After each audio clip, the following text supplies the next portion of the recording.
नमस्कार दोस्तों, आज बात करेंगे ना कि मैं नहीं तो कौन, तुम नहीं तो कौन, आप सब नहीं तो कौन। और आप सब सिर्फ ये कहो कि मैं नहीं तो कौन। किस पे विश्वास है आपको? किसका उंगली पकड़कर सोच रहे हो कि आगे बढ़ जाए? कोई साथ देने वाला नहीं है। कभी कभी हार जाना, थक जाना, बेबस होकर निराश हो जाना, ये सिर्फ इंसानी जीवन के साथ नहीं होता है। इस सृष्टि में मौजूद हर जीव जंतु के साथ ये सारी प्रक्रियाएं होती रहती हैं। पर कभी आपने ये सुना है क्या कि किसी जीव जंतु ने सुसाइड करा है या सुसाइड अटेम्प्ट करने का ट्राई किया है? नहीं ना। फिर इतना वेल अंडरस्टैंडिंग पर्सन होने के बाद भी इंसानी जीवन खुद को खत्म कर लेने में सारी समस्या का हल कैसे मान सकता है? क्योंकि मैंने कल गूगल करा, मैं चीजें देखकर थोड़ा सा ऐसा शौक लगा मुझे कि लगातार हमारे जो देश में है वो सुसाइड की संख्याएं बढ़ती जा रही है। अटेम्प्ट ट्राई किया जा रहा है, ऐसा लग रहा है जैसा कोई खेल है।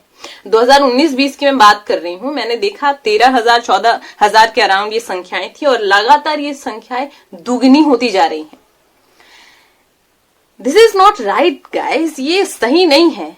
इतना ज्यादा किसी चीज का क्या प्रेशर हो जाता होगा इंसान में कि वो खुद को खत्म कर लेने में ही सारी समस्या का हल मानता होगा। आई नो दैट कि चीजें हर किसी के साथ बहुत लेवल की हो रही होती है। एक छोटा सा रोटी का टुकड़ा भी अगर 4-5 डॉगियों के झुंड में फेंकोगे ना, तो जो जीता वही सिकंदर माना जाता है, लेकिन जो हारता है वो जाकर सुसाइड तो नहीं करता है। और वो भी कहीं ना कहीं इसी पृथ्वी का हिस्सा होता है। फेलियर के डर से स्टूडेंट, लोन के डर से फार्मर, टॉर्चर और ट्रॉमा के डर से बेटी बहुएं, इज्जत के डर से पेरेंट्स, प्रेशर के डर से man, depression, anxiety, love, failure, hate, success, fraud, लगभग हर एक चीज आजकल सुसाइड करने का रीजन बन बैठी है।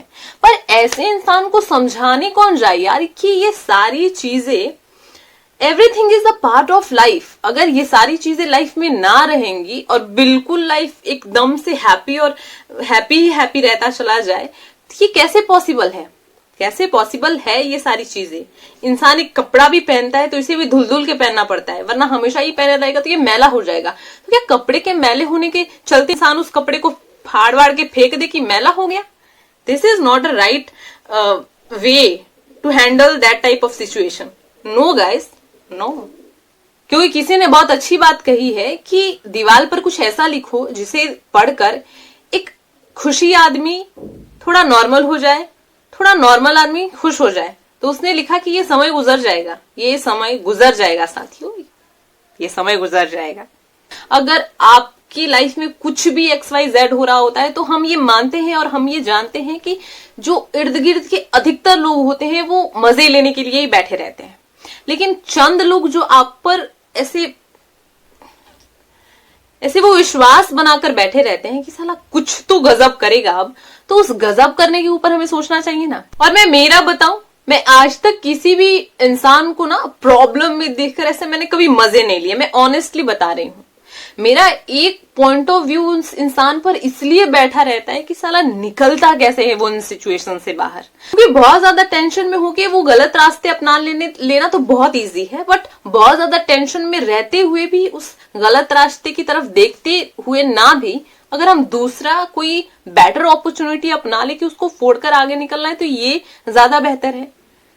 मे बी हमारी वो मेहनत जिसे कहा जाए वो ज्यादा वर्क करेगी इन चीजों पर। अरे सर, दिलेर हैं वो लोग जो तंग रहते हैं, करेज है उनमें, एक कुछ ना कुछ बात जरूर है जो सोसाइटी के सारे लोग उस पर नजर गड़ाए रखते हैं कि साला अब कौन सा सेक्टर फोड़ेगा।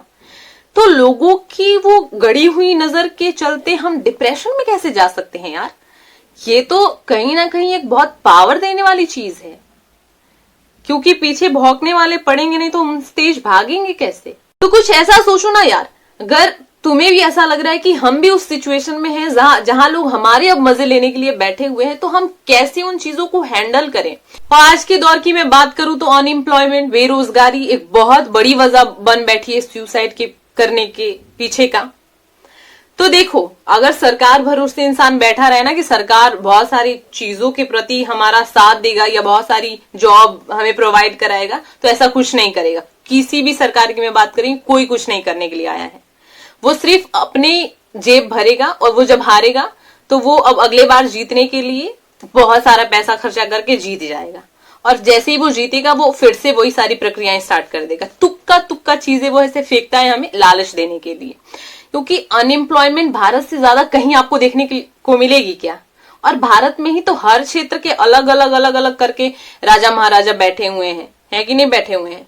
अरे प्रधानमंत्री, मुख्यमंत्री, गृह मंत्री, रेल मंत्री, हैन मंत्री, तेन मंत्री, कितने सारे लोग हैं। किसी ने आज तक क्या किया है?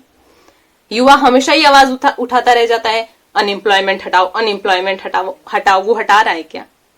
तुक्का तुक्का चीज फेंक कर बहुत बड़ी चीजों के प्रति भरपाई नहीं करा जाएगा ना। तो स्किल्स को डेवलप करो यार, खुद को काबिल बनाओगे तो किसी भी क्षेत्र में चले जाओगे। और जरूरी नहीं है कि चाटुकारिता ही हमें करना पड़े, हम अपने दम पर भी बहुत सारी चीजें करने का हुनर रखेंगे अगर हम स्किल्स को डेवलप कर लेंगे। और इस चीज के लिए मैं बिल्कुल स्ट्रिक्टली के साथ एक चीज बोलना चाहूंगी पेरेंट्स के लिए कि बहुत ज्यादा प्रेशराइज मत किया करो बच्चों को। एम्प्लॉयमेंट भारत की समस्या बन चुकी है। तुम्हारा बेटा नकारा नहीं है, तुम्हारा बच्चा बच्ची नकारा नहीं है, सरकार नकारी है ना। और तुम सोच रहे हो कि वो सरकार के पीछे ही भागे, मतलब सरकारी चीजें ही करे। तो सरकारी चीजें ही करे तो सरकार को भी समझ लो। बच्चा जो भी करना चाहता है उसे वो सारी चीजें करने दो, अपनी चीजें नहीं थोपो कि वो प्रेशराइड होकर ऐसे ऐसे कदम उठा ले यार। क्योंकि देखो कोटा इन सारी चीजों के लिए बहुत फेमस है। सुसाइड अटेम्प्ट के लिए ना कोटा एक नाम जाना जाता है अपने आप में। छोटी सी जिम्मेदारी या फेलियर के डर से हम क्यों ऐसा सुसाइड वाला जो कदम है वो उठाना पसंद कर लेते हैं?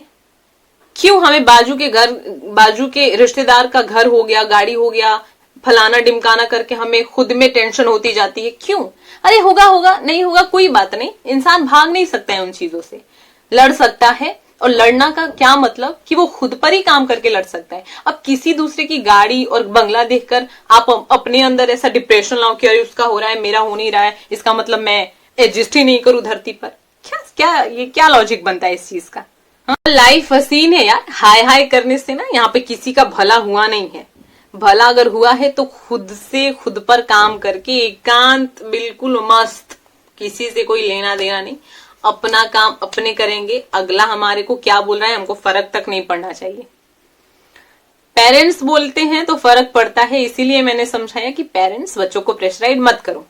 12th हो जा रहा है, उसको ये कहो कि तू जो करना चाहता है वो कर, पर याद रख कि एक सही समय पर तेरा जो कर रहा है उसको भी करने के दौरान एक अच्छी चीज, एक अच्छे पहुंच पर तू पहुंच जाए। अब ऐसा नहीं है कि मैं अगर तुझे किसी चीज के प्रति प्रेशराइज नहीं कर रहा हूं तो तुझे खुद से ध्यान नहीं देना है। खुद के स्किल्स पर काम कर। जरूरी नहीं है कि जहां सब दौड़ रहे हैं वहां ही हम भी दौड़े। मेरा कोई नफरत नहीं है गवर्नमेंट जॉब को लेकर क्योंकि मैं बहुत सारे वीडियोस में गवर्नमेंट जॉब को लेकर बहुत ज्यादा ऐसे रहती हूँ। लेकिन हाँ, क्योंकि बहुत ज्यादा संख्या में लोग उन्हीं के पीछे भाग रहे हैं जो कहीं ना कहीं से मतलब देखो, जिसका स्टडी ठीक है, बहुत अच्छा है, उसे लग रहा है कि हो जाएगा तो बढ़िया है। अब जो बच्चा जानता ही है कि मैं पढ़ने में ऐसा ही हूँ और फिर भी वो लगा रह रहा है तो ये तो गलत बात है। अगर कभी ऐसा भी लगने लगे ना कि समस्या बहुत बड़ी है तो मेरी मानना कुछ समय निकाल कर कोर्ट में चले जाना। वकील जो बैठे रहते हैं ना, उनसे बैठकर पूछना किस मुद्दे पर काम करे हो, जरा हमें एक्सप्लेन कर सकते हो क्या? ऐसे ऐसे टॉपिक बताएंगे ना कि आपको ऐसा लगेगा यार दुनिया में कितना गम है, ये मेरा गम कितना कम है। अगर और करीब से समझना चाहते हो तो ठंड में, इस कड़ाके की ठंड में वो सड़क पे जो लोग सोते हैं उनकी थोड़ी समस्या सुन लो। अगर ये भी आपके दिल को ना पिघलाए तो एक गरीब बाप के बेटी को लेकर पूछ लो, है ना। दहेज नाम की जो चीज है ना, इसके साथ बैठकर कॉन्वर्सेशन कर लो एक गरीब पिता से। तब समझ में आता है यार कि लाइफ में जो गम होते हैं वो बहुत कम होते हैं। हम ही उसे बहुत ज्यादा बड़ा करके दिखाना स्टार्ट कर देते हैं। हमें लगता है कि हमसे वो मतलब सॉल्व ही नहीं होगा, हो जाता है, सब कुछ सॉल्व हो जाता है। इंसान है तो वो मस्त रहे यार। शायद ये सारी चीजें अच्छी नहीं है यार। मैंने मतलब सुना है कि डिप्रेशन चीजों के प्रति इतना ज्यादा हो जाता है कि उसे कुछ भी चीजें अच्छी नहीं लगती है। तो क्यों हमें किसी पर अपेक्षा रखनी है? डिप्रेशन क्यों होता है? किसी दूसरे की वजह से होता है। खुद से खुद का डिप्रेशन कैसे होगा भैया? तो अपेक्षाएं क्यों रखना है? एकांत रहो ना, एकांत ही सुख है, उसी में सुख को ढूंढो। और एक चीज कि अगर बहुत ज्यादा तकलीफ में रह रहे हो किसी एक टॉपिक को लेकर कि हाँ ये चीज हमारे लाइफ में ऐसा उथल पुथल हो गया तो हम बहुत ज्यादा टेंशन में रहेंगे, तो 2 सोल्यूशन बताती हूँ। एक तो एक्शन लो और दूसरा तो अलग हो जाओ। एक चीज और बता देना चाहती हूँ कि समुंदर को सुखाने और उसमें और उससे लड़ने से बेहतर है कि हम उसमें तैरना सीख जाएं। इसका मतलब अलग हो जाना ही बहुत ज्यादा अच्छा माना जाएगा कि थोड़े समय के लिए हर एक चीज को साइड हटाओ, अलोन हो जाओ, बिल्कुल मस्त। क्योंकि एकांत ही सुख है, एकांत ही सुख है, अपेक्षाएं ही दुख है। अपेक्षा करते रह जाओगे तो दुखी ही रहना है। और कहीं ना कहीं दुख ही एक तरह से एंजाइटी, डिप्रेशन, दुख, यही एक तरह से मेन रोल अदा कर जाता है इंसान को सुसाइड करने के लिए, है कि नहीं? तो एकांत ही सुख है यार। खुद को एकांत में ही पहचानो और खुद को एकांत में ही तराशो। और यही सारी चीजें डिप्रेशन और एंजाइटी लेकर आती है और इंसान थोड़ा सुसाइड के बारे में सोचने लगता है। मत सोचो, हसीन लाइफ है, मस्त तरीके से मौज तरीके से काटना है। किसके लाइफ में गम नहीं है? सबके लाइफ में है, बट उतना शायद। चलो बाय।